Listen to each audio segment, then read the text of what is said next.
Bonjour à tous, je vais préciser une partie du cours qui parle des simplifications d'expressions. En cinquième, en général, vous avez deux types d'expressions. Soit vous avez une suite de multiplication, soit vous avez une suite d'addition-soustraction, ça peut être mélangé. Donc, je vous explique celle-là, ensuite je vous explique celle-là, et il y aura un cas particulier de multiplication pour finir. Quand vous avez une multiplication sous les yeux et qu'on vous demande de la simplifier, alors évidemment, vu qu'il y a des lettres et des inconnus, on ne vous demande pas de la calculer, mais de la simplifier. Vous pouvez commencer par repérer tout ce que vous connaissez comme valeur numérique. Vous connaissez 2, vous connaissez 5. Ce ne sont que des multiplications. On a le droit de tout changer l'ordre puisque dans la multiplication, les facteurs peuvent permuter. Je vous rappelle juste, 3 fois 2, c'est pareil que 2 fois 3, on a le droit. Bref, donc du coup, si vous repérez qu'il y a ces deux-là, vous pouvez dans votre tête faire un petit calcul mental, c'est facile, et marquer que ça fait 10 pour l'instant. L'expression globale, elle fait pas 10, mais c'est un début. Pourquoi je commence par ça? Parce que les nombres, ce sont toujours ceux qu'on met devant les lettres. C'est pour ça. Ensuite, vous repérez toutes les lettres. Là, vous voyez qu'il y en a deux différentes. Vous voyez que le X, il apparaît deux fois. Vous écrivez X au carré. X au carré, en fait, ça signifie X fois X. Et entre les deux, vous ne mettez rien. Vous avez le droit d'enlever le signe fois devant une lettre. X au carré, c'est une expression avec une lettre, donc pas de fois. Et vous n'oubliez pas de mettre le Y juste derrière, sans mettre de fois, puisqu'encore une fois, entre les lettres, c'est la même règle qu'entre un nombre et une lettre. Pas besoin de mettre de fois. Et Y, il n'y a rien d'autre que Y, puisqu'il y est qu'une seule fois.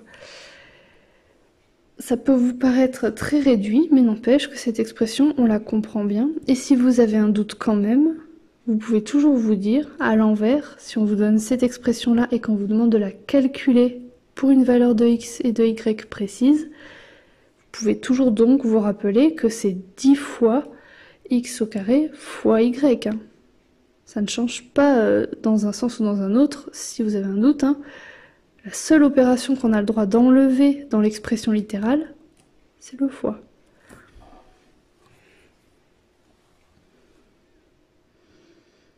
Pour la somme et on va dire la suite d'addition et de soustraction, vous allez faire du repérage.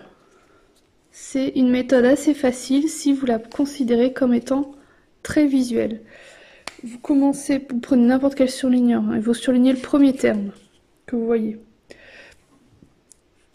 Là, par exemple, c'est 3x. Donc, du coup, vous dites, là, je vais m'occuper de la famille des x. Plus 7, ce n'est pas la famille des x, plus 4y, non plus a, moins 2x. Et prenez bien en compte le signe qui est devant. Surlignez bien. Là, d'ailleurs, vous voyez, j'aurais pas dû aller si loin, parce que le plus, il appartient au 7, pas au 3x. C'est vraiment le signe de 7. Je continue, et puis je vois pas d'autre x, donc je m'arrête. Je continue. Plus 7, alors justement, je vais surligner, je vais essayer de prendre le plus en question.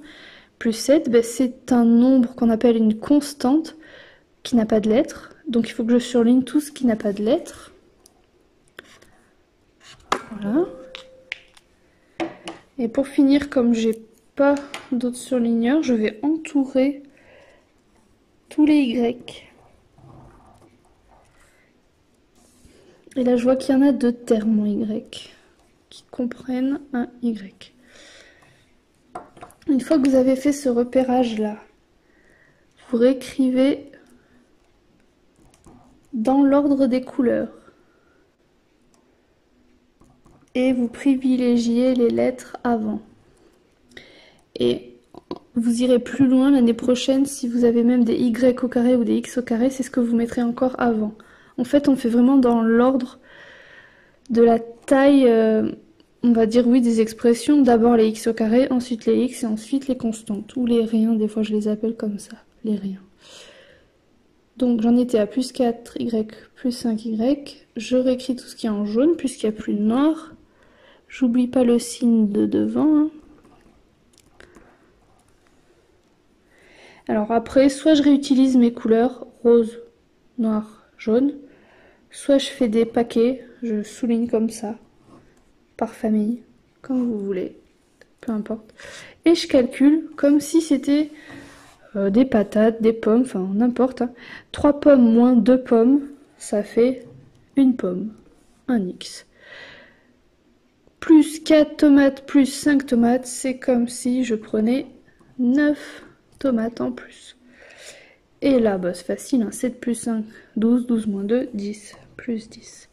L'expression que je suis en train de souligner, mis à part peut-être le 1 qui est devant, elle est simplifiée au maximum. C'est une convention pour le 1, quand il y a un 1 devant une lettre, on a le droit de l'enlever. C'est un peu comme quand vous allez dans le magasin, le prix à l'unité, sur l'étiquette du prix, il y a juste marqué le prix, hein. Il y a marqué X, il n'y a pas marqué 1 fois quelque chose, 1 fois le prix, non. C'est vous qui prenez la quantité que vous voulez. Hein. Ce que j'ai écrit là, ce sont des Z. Hein. 2Z fois Z fois 3Z. Si on se souvient là, on la voit plus du coup l'expression. Ce qu'on avait fait au début, on commence, c'est une multiplication. Hein. On commence par tout ce qui est calculable. S'il n'y a rien entre les deux, c'est sous-entendu fois, là aussi, fois. Ce qui est calculable, donc c'est 2 fois 3, c'est-à-dire 6. Et il n'y a que des Z, donc on va compter combien il y a de Z. 1, 2, 3. Et on va écrire Z 100 fois entre les deux, puissance 3 ou Z au cube. Donc je résume pour la suite d'addition et de soustraction. Je fais des paquets. Les X ensemble, les Y ensemble, les riens ensemble ou les constantes. Je calcule séparément les termes de la même famille ensemble en ne prenant en compte que le signe qui est devant, rien d'autre. Là, il n'y a rien devant, mais c'est sous-entendu plus 3x. Hein. Et quand je regroupe donc les termes de la même famille ensemble, je fais l'opération qu'il y a sous mes yeux. 3 moins 2. Hein, l'opération que vous voyez sans la lettre. 3 moins 2, 1. 4 plus 5, 9. 7 plus 5 moins 2, bon, ça fait 10, c'est évident. Pour la multiplication, je commence par calculer ce qui est calculable. 2 fois 3, 6. Et après, je mets toutes les lettres de l'expression à droite, en n'oubliant pas de compter combien de fois la même lettre apparaît. I'm staring at my shadow. Am I gonna be safe?